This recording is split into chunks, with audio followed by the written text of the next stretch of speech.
नमस्कार दोस्तों, ये हमारे गृह नगर अशोकनगर के शासकीय नेहरू महाविद्यालय के प्रांगण में स्थित राष्ट्रपिता महात्मा गांधी की मूर्ति है और गांधी जयंती हाल ही में थी और इस अवसर पर आपने राष्ट्रपिता के संदर्भ में बहुत सारी जानकारियाँ, बहुत सारे विवरण इतिहास को पलटा होगा। निश्चित तौर पर ये मैं प्रमुख आंदोलनों का विवरण यहाँ पर दर्ज है।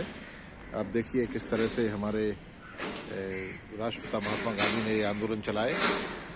ये आंदोलन आप सिलसिलेवार हैं, सन, वर्ष और विवरण, कौन से सन में कौन से वर्ष में ये आंदोलन हुए, ये इनकी मूर्ति के पृष्ठभाग में समीपवर्ती भाग में है, ये आप पढ़ सकते हैं। और दुखद ये रहा कि महात्मा गांधी आज़ादी के बाद, आज़ादी ताज़ी थी और गांधी जी को आज़ादी की हवा में ज़्यादा सांस लेने नहीं दी गई और विडंबना रही कि उनकी हत्या कर दी गई।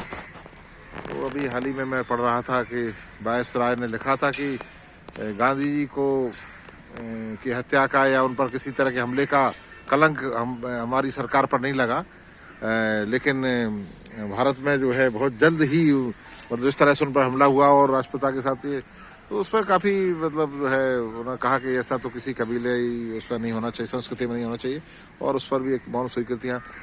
तो ये निश्चित तौर पर और वो वायसराय कहते हैं कि यदि इतिहास न्याय कर पाएगा तो गांधी को बौद्ध और ईसा की तरह उनका मूल्यांकन होगा। और उन्होंने अपना जीवन तमाम तरह के विरोधाभास हो सकते हैं, बहुत सारी विवादित बातें भी होती हैं, लेकिन फिर भी गांधी जी को याद करते हुए मुझे ये बात याद आई, मैंने कही। हालांकि वायसराय खुद शासक थे और आक्रांता उस मायने में होगी कि उन्होंने हमारे देश पर कब्जा कर रखा और भगत सिंह जैसे हमारे क्रांतिकारियों को वायसराय की सरकार ने फांसी दी। खैर, अभी गांधी जी को याद करते हुए हम उनको यहाँ तस्वीर के सामने, यहाँ इस कॉलेज में, यहाँ जो नया भवन बना है, आपसे रूबरू हैं। इसी कॉलेज में दोस्तों हमने बीएससी फर्स्ट ईयर तक अध्ययन किया और उसके बाद गुना जाना हुआ और फिर शिक्षण हमारे साथ हमारे मित्र रघुवीर सिंह हैं, पॉलिटेक्निक कॉलेज में प्राध्यापक हैं। जो है आप भी संस्कृति, कला और साहित्य में रुचि रखते हैं। सेम एजुकेशन कमेटी में हमारे साथी हैं, तो तमाम बातें हम उनके साथ साझा कर रहे हैं और भ्रमण पर यहाँ निकले हुए हैं। पास में बच्चों का समूह अपनी प्रैक्टिस करता हुआ अपने अभी बहुत सारे पक्षी यहाँ कलरव कर रहे थे, पेड़ों पर हैं। हाँ, ये जा रहे हैं, ये बच्चे भी जो है, और इधर हम इसका लाभ ले सकते हैं।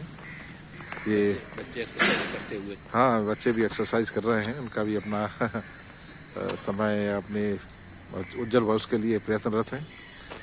ये कॉलेज में उपलब्ध कराई गई है सुविधा बच्चों के लिए। तो इस तरह से ये ऊपर संध्या के समय पक्षी ऊपर आकाश में भ्रमण करते हुए अपने घोंसलों की ओर लौटते हुए, और आसमान में बदलियां हैं, किसानों को चिंता का विषय। तो कृषि प्रधान देश है, जब बारिश की ज़रूरत होती है तब बादल आते नहीं हैं और अभी कुछ मौसम ख़राब सा नज़र आ रहा है। तो इस तरह से ये कॉलेज प्रांगण शासकीय महाविद्यालय नेहरू महाविद्यालय अशोकनगर का, और ये मेरा गृह नगर है, यहाँ की मिट्टी में हम पले बले हैं और रहते हैं। तो आज इस दृश्य के साथ इतना ही। पक्षी कलरव करते हुए अपने जीवन के आलोक में। बहुत बहुत धन्यवाद दोस्तों, नमस्कार।